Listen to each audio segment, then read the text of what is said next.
বাংলাদেশে নিযুক্ত ভারতের হাইকমিশনার দীনেশ ত্রিবেদী বলেছেন, বাংলাদেশের প্রধানমন্ত্রী ভারত সফরে গেলে তাকে সর্বোচ্চ সম্মানের সঙ্গে স্মরণীয় একটি অভ্যর্থনা জানানো হবে। প্রধানমন্ত্রীকে আন্তরিক অভ্যর্থনা জানাতে তারা অধীর আগ্রহে অপেক্ষা করছেন। এই সফরের সুফল শেষ পর্যন্ত দুই দেশের সাধারণ মানুষের কাছেই পৌঁছাবে। রাজধানীর গুলশানের দ্য ওয়েস্টার্ন হোটেলে এক সংবর্ধনা অনুষ্ঠানে দীনেশ ত্রিবেদী একথা বলেন। অনুষ্ঠানে ভারতের হাইকমিশনার বলেন, আমি বাংলাদেশের মাননীয় প্রধানমন্ত্রীর সঙ্গে সাক্ষাৎ করেছি। তিনি অত্যন্ত চমৎকার একজন জননেতা। বিশাল সংখ্যাগরিষ্ঠতা নিয়ে বিজয়ী হওয়ার জন্য তাকে অভিনন্দন জানাই।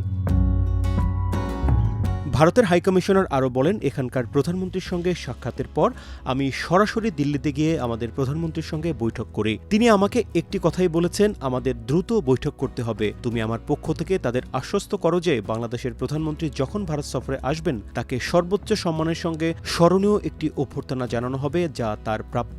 এই সফরের সুফল শেষ পর্যন্ত দুই দেশের সাধারণ মানুষের কাছেই পৌঁছাবে।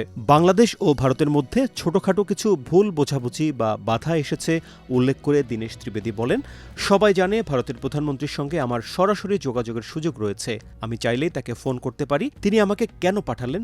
কারণ একটাই, প্রতিবেশীর প্রতি আমাদের রয়েছে অসীম শ্রদ্ধা, ভালোবাসা এবং পারস্পরিক নির্ভরতা। আমাদের নীতি হল প্রতিবেশী প্রথম। ভারতীয় হাইকমিশনার আরও বলেন, ছোটখাটো কিছু ভুল বোঝাবুঝি বা বাধা হয়তো এসেছে, কিন্তু পরিবারেও তো এমনটা ঘটে। তাই বলে সম্পর্ক ছিন্ন হয়ে যায় না। আমাদের যে অভিন্ন ইতিহাস ও সংস্কৃতি রয়েছে তাকে আমাদের আরও এগিয়ে নিতে হবে। উল্লেখ্য, 10 আগস্ট প্রধানমন্ত্রী তারেক রহমানের সঙ্গে প্রথমবারের মতো সৌজন্য সাক্ষাৎ করেন ভারতের হাইকমিশনার। এ সময় প্রধানমন্ত্রীকে তিনি জানান, ভারত সরকার প্রধানমন্ত্রী তারেক রহমানকে সপরিবার দিল্লি সফরে অভ্যর্থনা জানাতে আগ্রহী।